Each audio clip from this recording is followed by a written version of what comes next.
Good morning. इसके पहले हम लोग सिंगल स्लिट के बारे में विचार कर रहे थे। मैं थोड़ी सी बात और आपको बता दूँ यहाँ इनिशियल चीज़ें। A B is a slit of width e. A के ऊपर ओपेक है, बी के नीचे ओपेक है। ए और बी के बीच में जो ट्रांसपेरेंट पोर्शन है that can be divided in n number of points, n is a large number.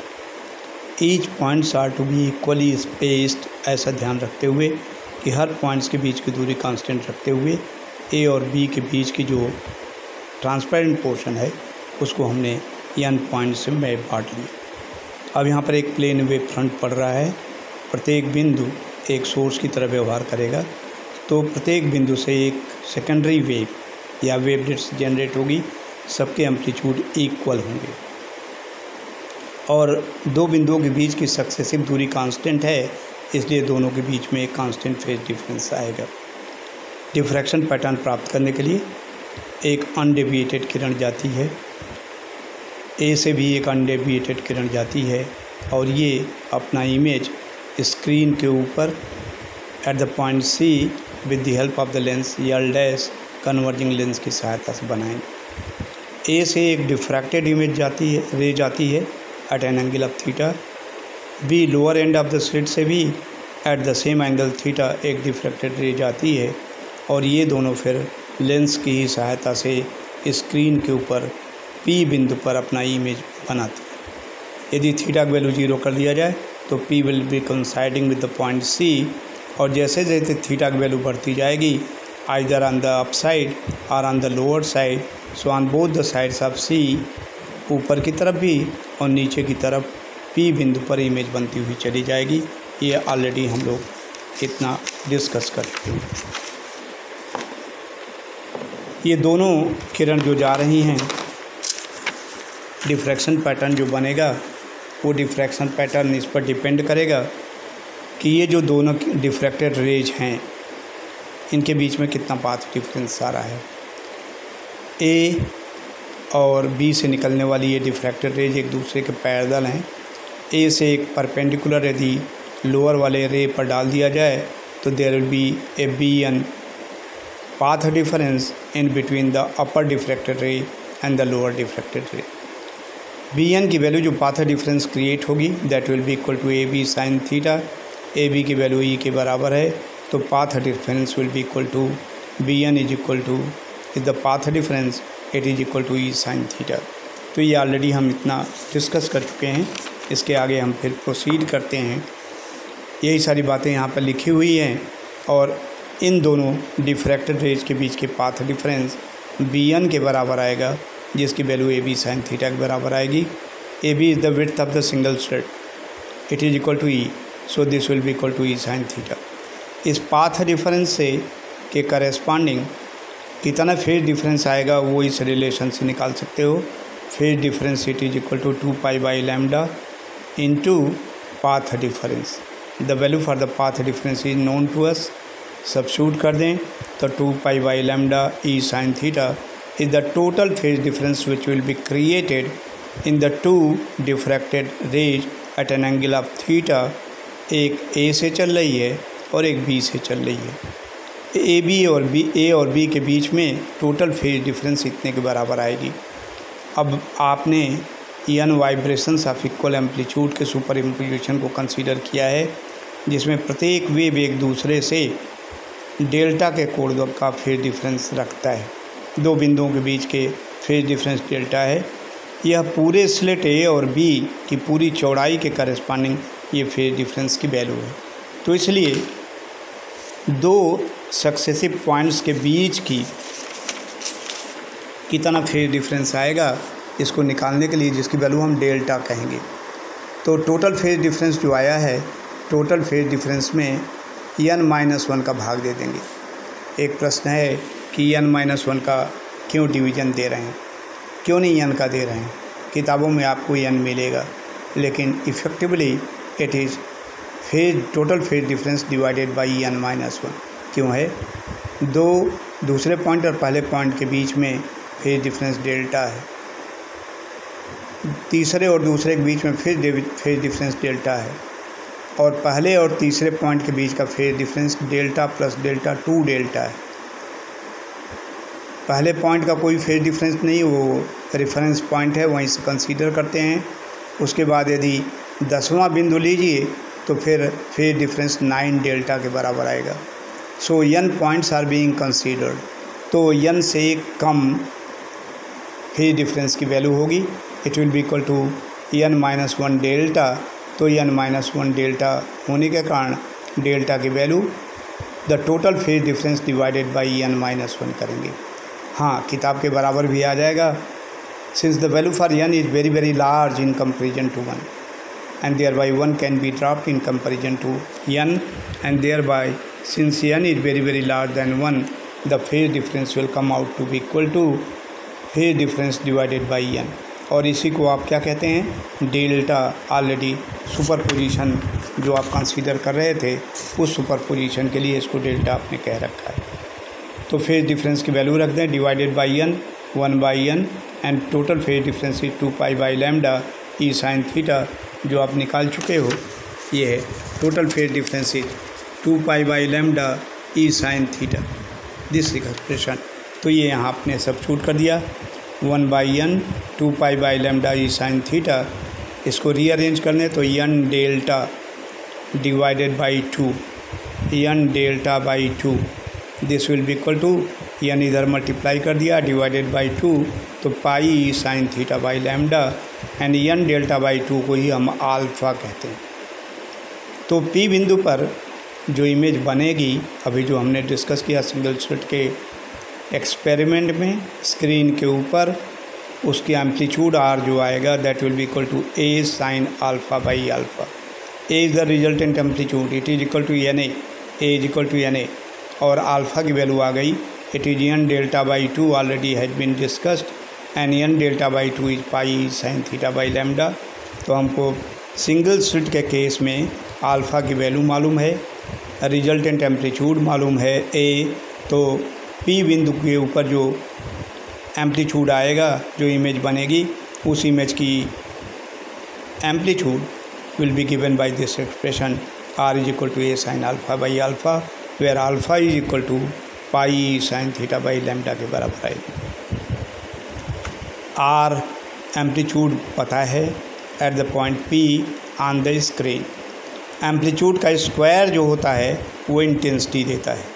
So what will be the value of the intensity of the diffraction pattern at the point P, that will be equal to R square, और R square करें तो A square sine square alpha by alpha square, ये expression प्राप्त हो जाएगा।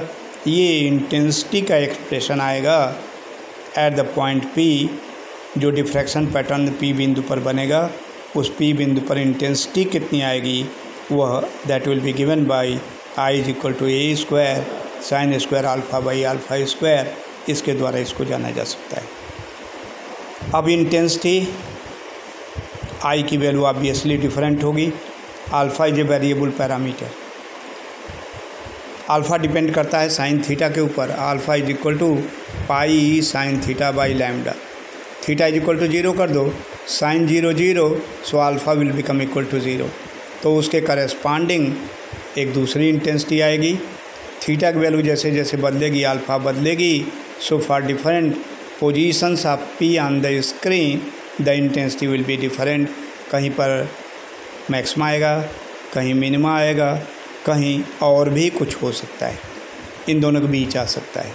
लेकिन ये तय है कि इंटेंसिटी की value A square sine square alpha by alpha square द्वारा दी जाएगी। Now let us try to see what will be the maximum intensity. Maximum intensity कब प्राप्त होगी, जब R की वैल्यू मैक्सिमम होगी। R मैक्सिमम का स्क्वायर करेंगे तो इंटेंसिटी मैक्सिमम आ जाएगी। तो I maximum can be obtain when R is having a maximum value. R maximum का स्क्वायर करेंगे, और R की वैल्यू आप जानते हो A sine alpha by alpha है। तो R कब मैक्सिमम होगा, R जब मैक्सिमम होगा तभी इंटेंसिटी भी मैक्सिमम आएगी, and the condition corresponding to the maximum intensity can be obtain. तो पहले हम निकालते हैं कंडीशन फॉर प्रिंसिपल मैक्सिमम। मैं फिर बता दूं, ये principle maximum intensity will be the maximum and intensity maximum will depend upon the value of R should be maximum. तो देखा जाए आर कब मैक्सिमम होगा, और आर की value A sign alpha by alpha द्वारा दी जा रही है। कैसे इसकी मैक्सिमम वैल्यू आएगी, तो इसके लिए हम पहले साइन अल्फ़ा को एक्सपेंड करते हैं। तो A divided by alpha taken outside and the expansion of sine alpha, expansion of sine alpha is alpha minus alpha cubed by factorial 3 plus alpha to the power by factorial alpha to the power 5 divided by factorial 5 minus alpha to the power 7 divided by factorial 7 then plus sine minus sine so on so forth. तो इस क्रम में इसको लिखा जा सकता है sine alpha का एक्सपेंशन। अब यहाँ पर आ रहा है ए बाई अल्फ़ा, ब्रैकेट के अंदर भी अल्फ़ा के टर्म में ही एक्सप्रेशंस आ रहे हैं, तो अल्फ़ा से डिवाइड कर दो, तो A into 1 minus alpha by alpha, alpha से डिवाइड किया तो alpha square by factorial 3 plus alpha से भाग दे दिया तो alpha to the power 4 by factorial 5 minus alpha to the power factorial 6 by factorial 7 and plus 1 so forth. This will be the value for r in terms of a and alpha will be obtained. अब हमको देखना है कि r की value कब maximum आएगी। इन which case r will have the maximum value। तो उसी एक्सप्रेशन को कंसीडर करें, मैं फिर इस एक्सप्रेशन को ले लेता हूँ। r will have a maximum value, देख लीजिए क्या कंडीशन में आएगी। a कोई एक फैक्टर है, वैल्यू उसकी नियत है, कांस्टेंट है। ब्रैकेट के अंदर कुछ नेगेटिव टर्म्स आ रहे हैं, कुछ पॉजिटिव टर्म्स आएंगे। नेगेटिव टर्म्स का मतलब कुछ घटाना, सब्ट्रैक्ट करना, घटाओगे तो वैल्यू कम होती जाएगी। तो इसलिए हम चाहते हैं कि r की वैल्यू मैक्सिमम हो, इसलिए राइट हैंड साइड भी मैक्सिमम होना चाहिए। तो वे क्वांटिटी जो घटाई जा रही हैं उनको हम शून्य कर दें, और यदि शून्य उनको करें तो alpha will be equal to zero, alpha will be equal to zero. So the terms which are to be subtracted, उसके लिए कंडीशन है कि अल्फ़ा की वैल्यू ज़ीरो होनी चाहिए। तो कुछ आपको घटाना नहीं पड़ेगा और कुछ सब्ट्रैक्ट नहीं करना पड़ेगा, तो ब्रैकेट के अंदर जो कुछ भी बचेगा वो अधिकतम बचेगा, मैक्सिमम बचेगा, and thereby the maximum value of the R can be obtain. और maximum value of the R obtained हो गया तो इंटेंसिटी फिर मैक्सिमम हो जाएगी। तो एक चीज़ मिला हमको कि निगेटिव टर्म्स को ख़त्म करने के लिए अल्फ़ा की वैल्यू ज़ीरो होनी चाहिए। लेकिन देखिए दुर्भाग्य से ऐसा हो रहा है कि जैसे आप अल्फ़ा को ज़ीरो करेंगे तो alpha to the power 4 is a positive term, this will also become zero. The next term is alpha to the power 4 6, तो alpha to the power 8 divided by factorial 9, alpha to the power factorial 8, alpha is zero, so this will also become 0. So not only with the value of alpha is equal to 0, only the negative terms will be equal to 0. Rather, all the positive terms, but for one, in terms of alpha, all the positive terms in terms of alpha, that will also become equal to 0. तो फिर मैं इसको repeat कर रहा हूँ, ऐसे सोचा r की वैल्यू हमको मैक्सिमम चाहिए, इसलिए राइट हैंड साइड भी मैक्सिमम होना चाहिए। राइट हैंड साइड में मैंने देखा कुछ टर्म्स घटाए जा रहे हैं, तो पहली चीज़ हमारी सोच ये बनी कि जो कुछ घटाया जा रहा है उसको ज़ीरो कर दिया जाए, कुछ घटाया ना जाए तो मैक्सिमम वैल्यू प्राप्त हो जाएगी। इसका मतलब अल्फ़ा की वैल्यू शून्य होनी चाहिए, और जैसे ही अल्फ़ा की वैल्यू हमने शून्य किया तो जो पॉजिटिव टर्म्स आ रहे हैं alpha is equal to zero के कारण ये भी zero, next positive zero, third positive भी zero. So all the negative and all the positive terms but for one they will become equal to 0 corresponding to the condition alpha is equal to 0। तो इसलिए r की maximum value कितनी हो जाएगी, let me just tell you, r की maximum value कितनी हो जाएगी। सारे टर्म्स जो अल्फ़ा के नेगेटिव हों ज़ीरो हो जाएंगे, सारे टर्म जो पॉजिटिव हैं जो अल्फ़ा के साथ हैं वो ज़ीरो हो जाएंगे। तो कैपिटल ब्रैकेट के अंदर क्या बच जाएगा, केवल कैपिटल ब्रैकेट के अंदर एक बच जाएगा।